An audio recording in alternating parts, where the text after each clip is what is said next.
When we eat meat, we absorb elements that belong to the animal kingdom, such as fear, cruelty, and so on.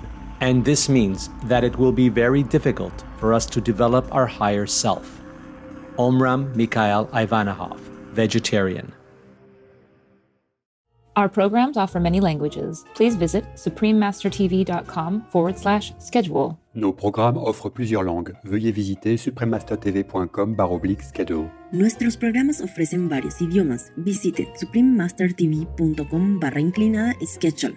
हमारे कार्यक्रम पेश किए जाते हैं कई भाषाओं में. कृपया देखें suprememastertv.com/schedule. Have you heard this ancient German riddle? 3 hares share 3 ears, yet every one of them has 2. Continue watching to find out more.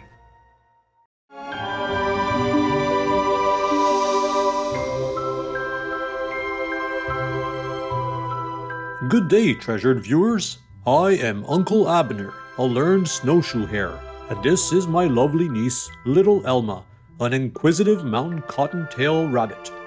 We are both vegan. We reside in the boreal forest of magnificent Canada.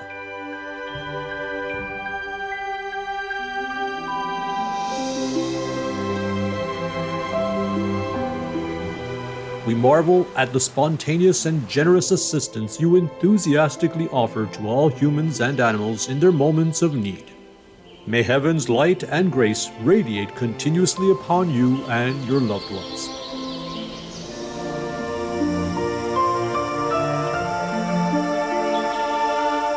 Welcome to our show entitled Hares and Rabbits, the Moon's Sacred Companions, Part 2 of 2.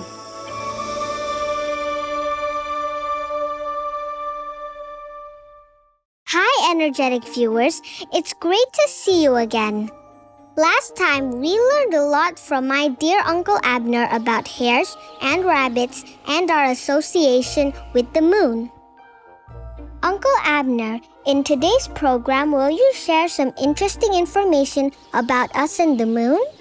Sure, sweetheart. What would you like to know? Uncle Abner, have you heard this ancient German riddle? 3 hares share 3 ears, yet every one of them has 2. Do you know the answer? Absolutely, my little Elma. This German riddle refers to the 3 hares motif, a sacred symbol in the mythology of several cultures and religions of medieval Asia and Europe. It consists of 3 hares or rabbits, with every 2 sharing 1 ear respectively, so only 3 ears in total are pictured. Furthermore, they are running in a circle and their 3 ears form a perfect triangle in the center of the motif that often depicts the moon as well. As nocturnal animals, hares are particularly associated with the moon and its cycles and continue to inspire numerous contemporary artworks. There are many interpretations of this famous motif.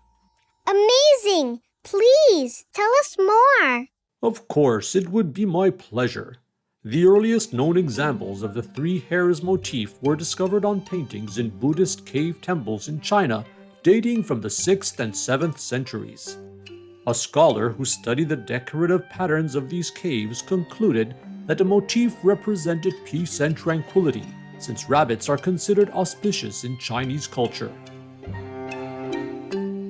The rabbit ranks as the 4th of the 12 animals in the Chinese zodiac and is considered the luckiest. People born in the year of the rabbit are expected to be courteous, intelligent, and kind. That's awesome! I am happy to know that those born in the year of the rabbit share our cool traits. Later on, the 3 hare motif traveled west along the Silk Road and reached the Middle East and Europe, where it became widely associated with Judaism and Christianity. In Judaism, the 3 hares symbolize the Jewish diaspora. The pictograms are often found in prominent places such as right above a synagogue's holy ark and in the chambers that house the sacred Torah scrolls. In Western Europe, the 3 hares appear in prominent spots such as on ceilings and stone carvings and in the stained glass artwork of medieval churches. There, the three hares represent the Holy Trinity, the doctrine that God exists as God, Jesus, and the Holy Spirit. Wow, I did not realize that we and the moon have such a spiritual influence on our human friends. Well, the moon also greatly affects the behavior of our whole population. As we snowshoe hares forage and feed mostly at night, to ensure our safety, we must adapt our routines to the changing phases of the moon. Scientists observe that during times of the month when less than 2/3 of the moon is lit up by the sun, we spend the most time foraging while the moon is in the sky, because its light helps us to find our way around and search for our food.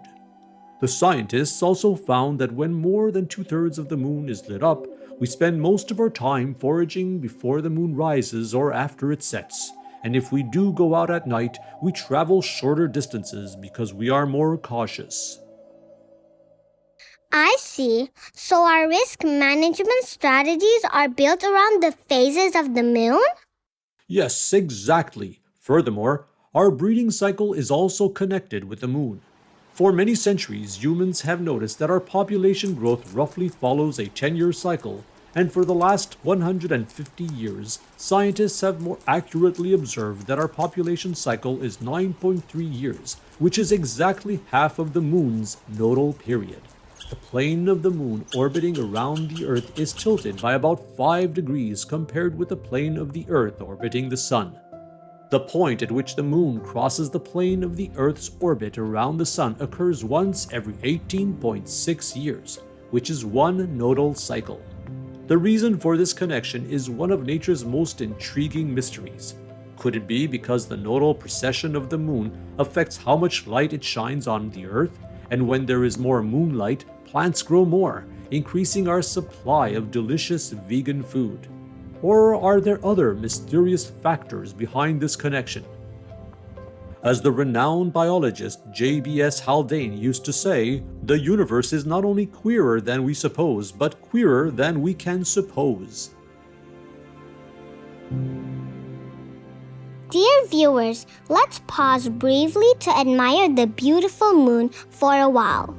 We will be right back after this message. Please stay tuned to Supreme Master Television. Vegan. Heavens will save you from hell, 'cause you saved the animals from their hellish situation.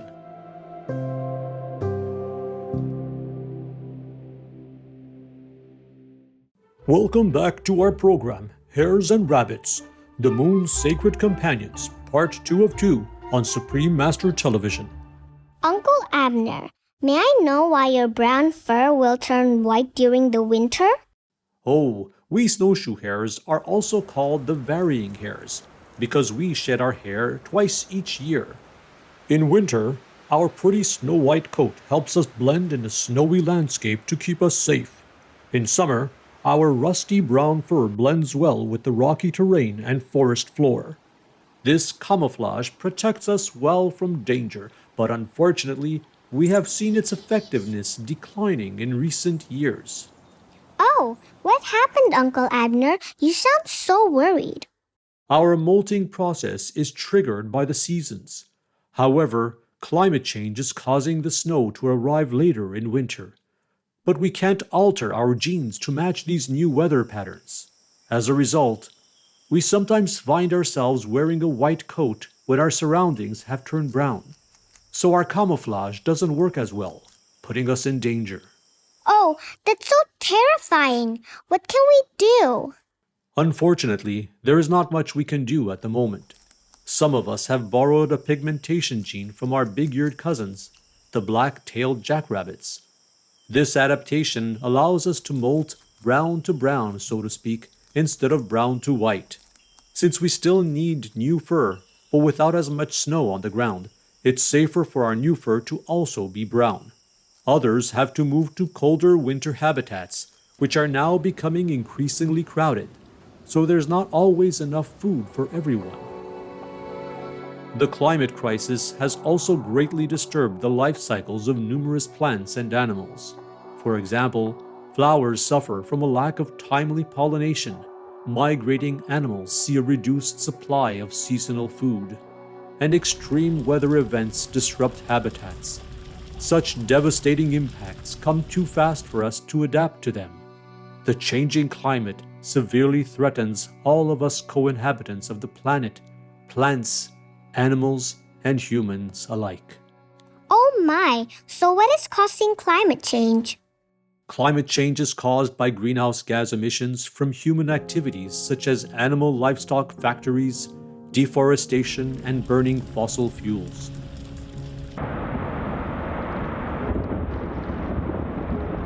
The greenhouse gas emissions trap more heat in the Earth's atmosphere, causing global warming and rising sea levels. With unprecedented speed and magnitude, climate change is disrupting all that we have come to know in the natural world by damaging the planet's vital ecosystems, causing a major loss of biodiversity. This is terrifying to hear. Are there any good solutions to this global problem? Little Elma, the situation is dire indeed, yet the solution is very simple. We need to reverse this destructive trend by stopping the greatest source of greenhouse gas emissions, the animal livestock industry. If our human co-inhabitants switch to the benevolent vegan lifestyle, the majority of greenhouse emissions will be stopped, climate change will be contained, and the ecological harmony of the planet will be restored, just as Supreme Master Qinghai has been kindly advising us to do for decades. By now, scientists have warned us x times, many times, repeatedly, by evidence that vegan is the best, most effective way to reduce global warming. Reducing or stopping climate change, stabilizing it, is good for all of us, humans and animals, tenants. Yes, we are just tenants of this world house. No right to damage it without being fined heavily. Our sincere gratitude to Supreme Master Qinghai for her words of compassion and wisdom, patiently teaching humans to consider and opt for the efficient, healthy, and life-saving vegan diet, our key solution to the climate crisis. Yes, thank you, Supreme Master Qinghai. We hope humans will quickly switch to the compassionate and ecologically sustainable vegan lifestyle now before it's too late. You are right, smart girl. The vegan diet is the pillar of a green, sustainable, and peaceful world for each and every one of us co-inhabitants of planet Earth. May the moon soon witness all of us thriving in a loving and peaceful vegan world. God bless you all.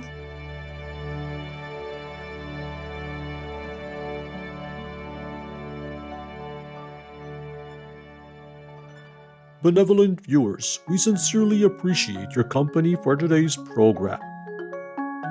May the Providence amplify all the good works of your heart and hands daily. Vegan side effect? Never felt such clarity. Our programs offer many languages. Please visit suprememastertv.com/schedule and suprememastertv.com/AW.